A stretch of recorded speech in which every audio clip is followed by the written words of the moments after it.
अब मैं नीम पागल हो चुकी थी। मेरा शौहर मेरी समझ से बाहर था। उसके दिमाग में क्या चल रहा था, अगर ये बात मुझे समझ आ जाती तो शायद आज मेरी ज़हनी हालत ऐसी ना होती। मुझसे पहली नज़र की मोहब्बत का दावेदार मेरा करोड़पति शौहर मुझसे जानवरों की तरह काम करवाता और कहता कि ये उसकी मोहब्बत है। ऐसी अनोखी मोहब्बत मैंने कहीं नहीं देखी थी। न सिर्फ काम बल्कि रोज एक नया जोड़ा पहनाना, फिर उस जोड़े का घर से गायब हो जाना। मेरे शौहर की ये मंतक मेरी समझ में तब आई जब सब कुछ खत्म हो चुका था। कौन कह सकता था कि बज़ाहिर ऐसा सुलझा हुआ खूबरू नौजवान अंदर से इतना अजीब होगा। ये अजीब खेल था जिसका मोहरा मैं बन चुकी थी और मुझे खबर भी ना हुई।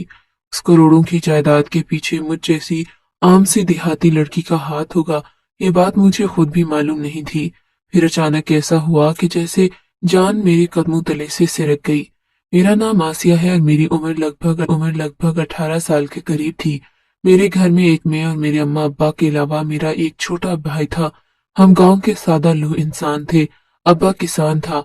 हमारी अपनी जमीन थी जिस पर वो काश्तकारी करता और हमारा गुजर बसर हो जाता।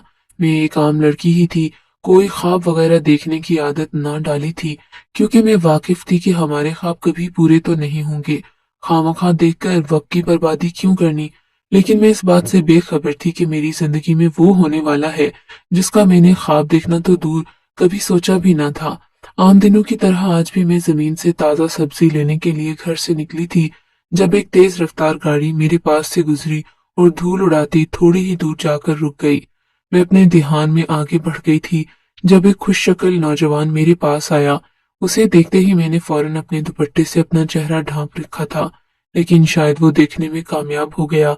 इससे पहले कि मैं आगे बढ़ती, वो अचानक मेरे सामने आया और मौजरत करने लगा कि उसकी तेज रफ्तारी की वजह से मुझ पर धूल मिट्टी उड़ी। मैंने हैरानगी से उसकी तरफ देखा और फिर मुस्कुराकर बोली, साहब, हम गांव वाले लोग हैं और हमारी रगों में खून के साथ ये मिट्टी भी दौड़ती है। हमारा तो काम ही ऐसा है। आप फिक्र न करो, मुझे बुरा नहीं लगा। चलती हूँ। इससे पहले कि मैं आगे बढ़ती, एक बार फिर वो मेरी तरफ बढ़ा। जरा सा झुककर मेरी आंखों में झांकते एकदम अपनी आंखों में एक चमक लिए मेरा ही शुक्रिया अदा करते आगे चलता बना।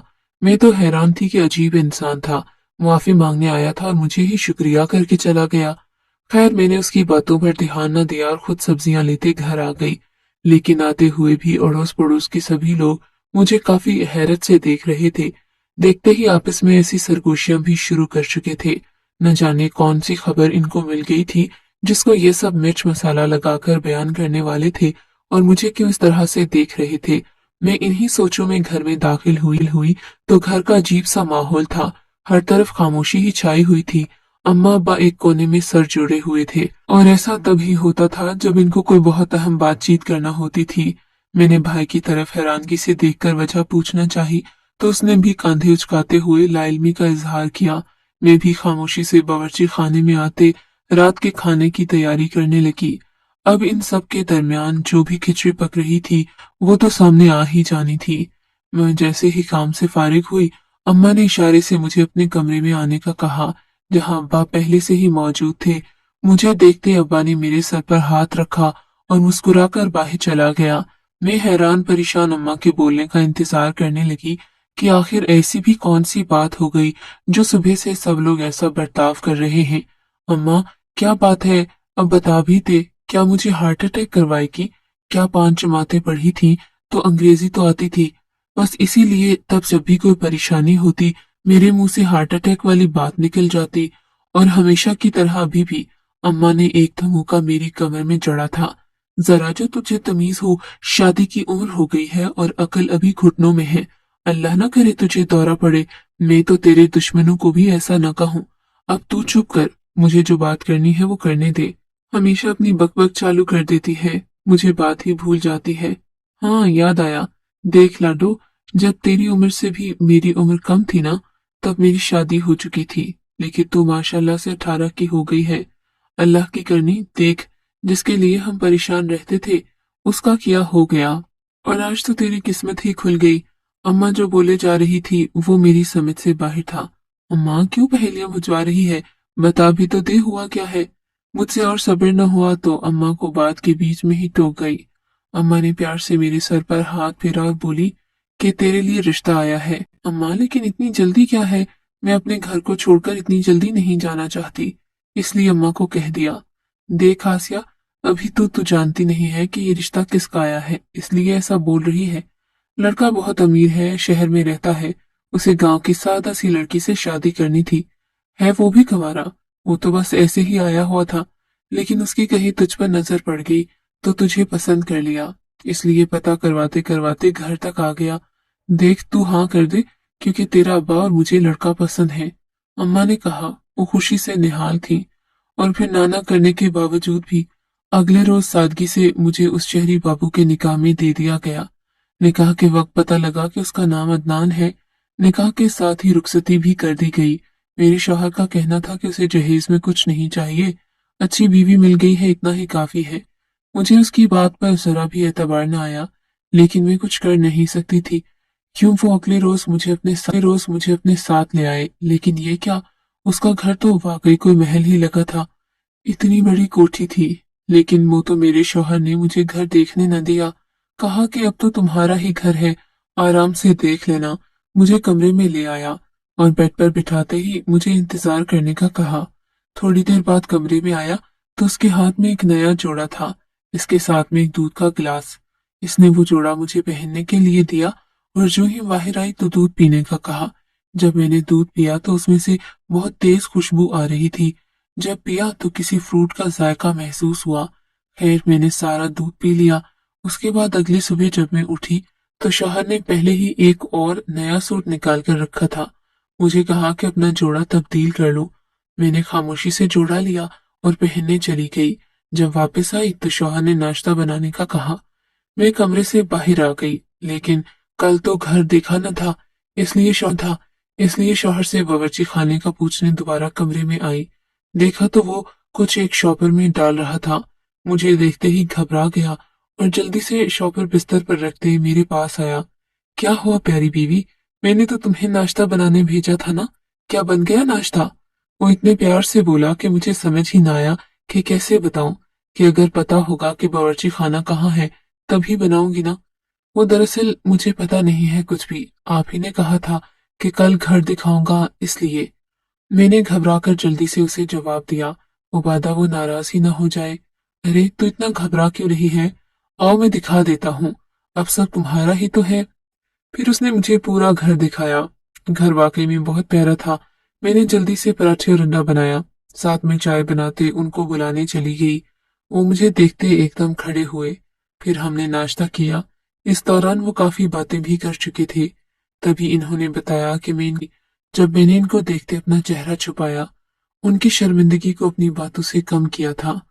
इन दिनों में जितना अपने शौहर को समझी थी, वो काफी अच्छे साबित हुए थे। मेरे दिल में जितने भयानक खदशे उनको लेकर थे, वो सब खत्म हो गए। वो रोज मेरे लिए नए नए कपड़े लाते, साथ में और भी चीजें। आज तक मैंने एक बार पहना हुआ जोड़ा दोबारा नहीं देखा था। वो कहते थे कि तुम खास हो, इसीलिए तुम्हारा साफ सुथरा रहना भी जरूरी है। मैं उनकी बातें और हरकतें देखते मुस्कुरा देती और खुद पर रश करने लगती कि कितना चाहने वाला शौहर मिला है मुझे। अभी मैं नहाकर फारिग हो गई थी जब शौहर घर आ गए। मुझे स्ट्रॉबेरी ला कर दी, साथ नया सूट भी पकड़ा दिया। आज पूरा दिन तुम ये स्ट्रॉबेरी खाओगी, इसे खत्म करोगी, ठीक है ना? कल 2 किलो स्ट्रॉबेरी थी, मैं कैसे खा सकती हूँ? लेकिन फिर भी मैंने हाँ कर दी। थोड़ी थोड़ी देर बाद करके खाती तो खत्म हो ही जानी थी रात तक। लेकिन सूट देखकर मैं हैरान हो गई। अभी ही तो नहाकर सूट पहना है, कल ही तो आपने ला कर दिया था। अभी जाओ, जाकर ये सूट पहनो, वो कल वाला जोड़ा है। मैंने कहा ना, तुम रोज नया जोड़ा पहनोगी। शौहर ने सख्ती से मुझे कहा और सूट पकड़ा दिया। मैं हैरान होती वो जोड़ा लेकर तब्दील करने चली गई। जब बाहर आई तो शौहर ने पानी लाने को कहा। कमरे में पानी मौजूद था, लेकिन कहा कि बाहर से पानी लेकर आओ, ठंडा पानी पीना है मुझे। मैं खामोशी से चल दी, लेकिन मैं यही सोच रही थी कि वो इतनी अजीब हरकतें क्यों कर रहे थे। अगर एक सूट दोबारा पहन लिया तो क्या हो गया? पहले तो मैं 4 4 दिन एक ही सूट पहनती थी, तो अब क्या मसला है? क्या इनको मुझसे कोई बदबू आती है या कुछ और बात है? इन्हीं सोचों में जल्दी से पानी लेकर जो ही कमरे में दाखिल हुई, शौहर जल्दी से मेरा वही जोड़ा जो उतार कर रखा था, उसे लपेट कर एक शॉपर में डाल रहा था। मैंने गिलास उनकी तरफ बढ़ाया तो एक घूंट पीकर पानी वहीं रख दिया और शापर को साइड पर करते मुझे अपने पास बुला ही रख दिया और शापर को साइड पर करते मुझे अपने पास बुला लिया। देखो आसिया, मुझे नहीं पसंद कि तुम 2-2 दिन तक एक जोड़ा पहनो, और ये बात मैंने शादी की रात ही बता दी थी। तुम तब राजी थी, अभी तुम ऐसे ही करोगी। मेरा भी गुस्सा जायज है, और मैं कोई गलत काम करने का तो नहीं कह रहा हूं ना। सफाई तो निस्फ ईमान है। अब चलो मेरी एक और बात सुनो। आज से बावर्ची खाने की छुट्टी कर दी है मैंने। अब से तुम ही खाना बनाओगी।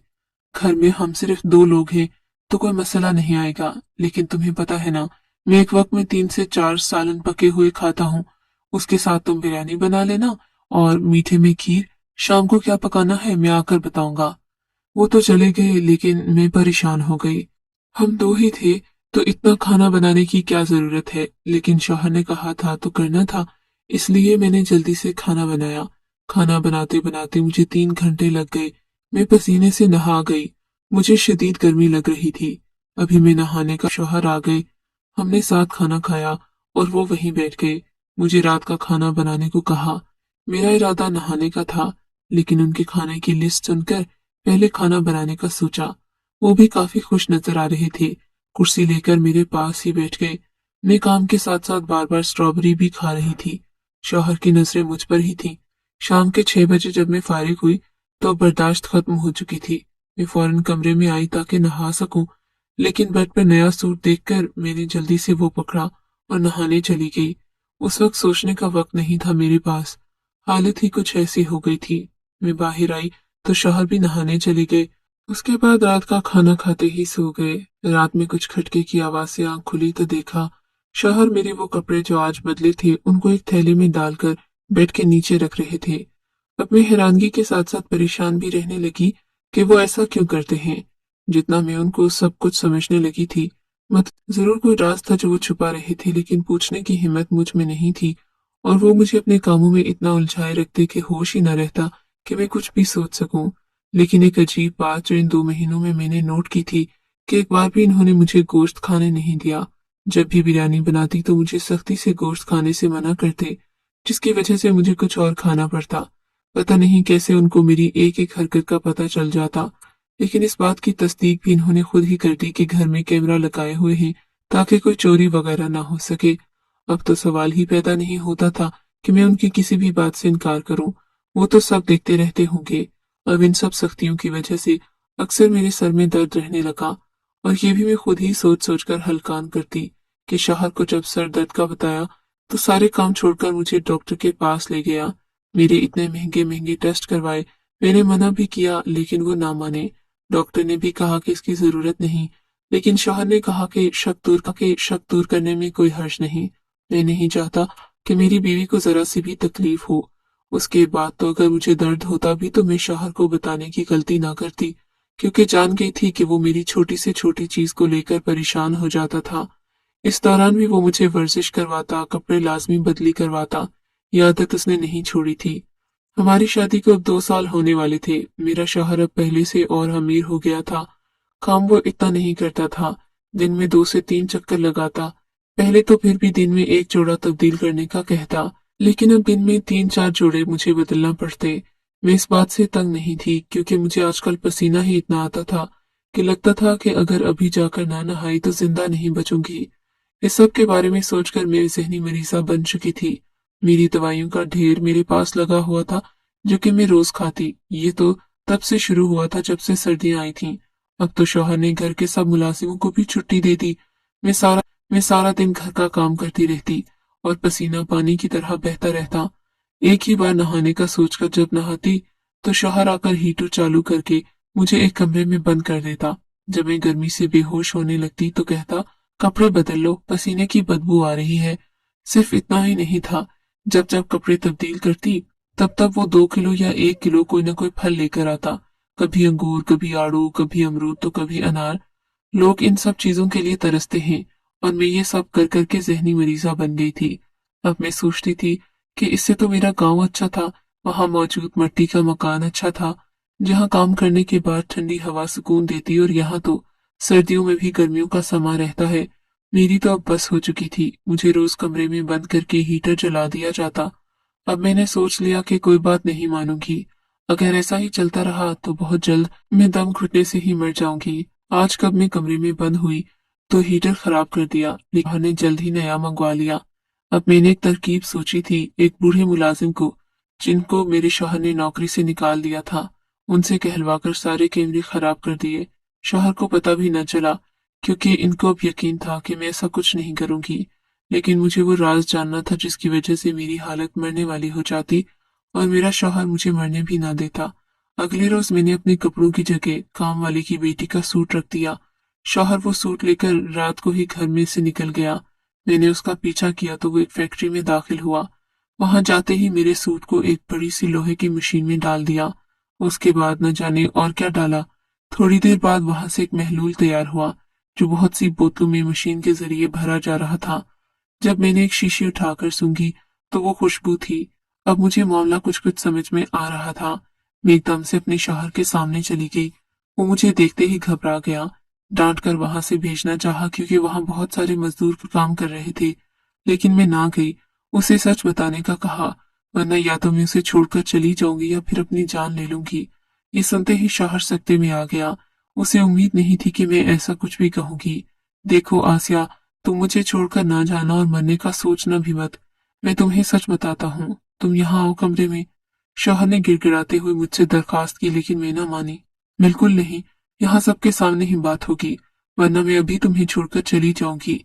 तब मेरे शौहर ने नादिम होकर बोलना शुरू किया, मैं कभी भी शादी नहीं करना चाहता था, बहुत पैसा कमाना चाहता था। फिर मुझे तुम मिली, तुमसे मुझे एक अजीब और अच्छी सी खुशबू आई। मैंने फैसला कर लिया कि तुमसे ही शादी करूंगा। फिर मैंने इस पर अमल भी किया। मैं रोज तुम्हें नए कपड़े पहनने को देता, ताकि तुम्हें पसीना आए। उसके साथ तेज खुशबू वाले कभी फल तो कभी सब्जियां खिलाता। मैं खुश था कि मेरा तजुर्बा कामयाब हुआ। जो परफ्यूम बना वो न सिर्फ यहाँ बल्कि इंटरनेशनल मकबूल हुआ, जिसकी वजह से मुझे और लालच जागा। मैंने सबको छुट्टी दे दी। मुझे जितनी कामयाबी मिलती जा रही थी, पैसे की हिर्स बढ़ती जा रही थी। फिर सर्दी आ गई तो मेरे जहन में हीटर का ख्याल आया। मैं सर्दी में तुमसे काम न करवाता, बस बाहर लॉन में रखता। जब सर्दी लगती तो कमरे में बंद कर देता। हर तरह से मेरा फायदा हो रहा था, मैं बहुत खुश था। उस दिन तुम बीमार पड़ी तो मेरी रूह कांप गई कि अगर तुम्हें कुछ हो गया तो सारी मेहनत खराब हो जाएगी। इसीलिए मैं बच्चा भी नहीं चाहता था। अगर बच्चा हो जाता तो भी तुम मसरूफ रहती, मैं काम न करवा पाता। क्या पता बच्चे के बाद पसीने की खुशबू बदबू में बदल जाती। इसलिए मैं उसकी भी दवा खिलाता रहा। और देखो, आज हम अमीर हैं, इतना पैसा है हम दोनों का। अब तुम्हें पता चल गया है तो मिलकर सब चलाएंगे। अपने शौहर की बातें सुनकर मेरा तो दिमाग चकरा गया। माँ बाप को तो पहले से ही मैं बुलवा चुकी थी, साथ ही पुलिस को भी बुलवा लिया। और एक अच्छी भली लड़की को शादी के बाद नफसियाती बनाने और कारोबार की लालच में उसे बच्चा रोकने की दवा उसकी मर्जी के खिलाफ खिलाने के जुर्म में गिरफ्तार करवाया, बल्कि खुला का नोटिस भी दिलवा दिया। अपने माँ बाप को ही कसूरवार कहा, सिर्फ दौलत देखकर उसकी जिंदगी बर्बाद करवा दी। बगैर जांच पड़ताल के तो यही धोखे मिलते हैं। उसके बाद जेल में भी मेरा शौहर वही बातें दोहराता रहता कि बीवी के कपड़े लेकर फैक्ट्री जाऊंगा, अमीर हो जाऊंगा, और ऐसे ही अपना जहनी तवाज़ुन खोकर पागल हो चुका था। शौहर के बाद उसकी सारी दौलत का हकदार मुझे बना दिया गया। अम्मा अब्बा अलग नादिम थे। आज मैं इस आलीशान बंगले में अपने घर वालों के साथ रह रही हूँ। ये सारी दौलत मेरी अपनी पसीने की कमाई लगती है, जो सारा दिन काम करके मुझे मिली। लेकिन इतने सालों बाद आज मैं ये बात सोच रही हूँ कि अदनान जो अपनी बीवी को जहनी अजियत देने के साथ साथ मां बनने के हक से महरूम करके सही किया। क्या आप उसकी जगह होते तो वही करते, या आसिया ने उसे अलहदगी करके इसे भिजवाकर गलत किया? क्या इसे माफ कर देना चाहिए था?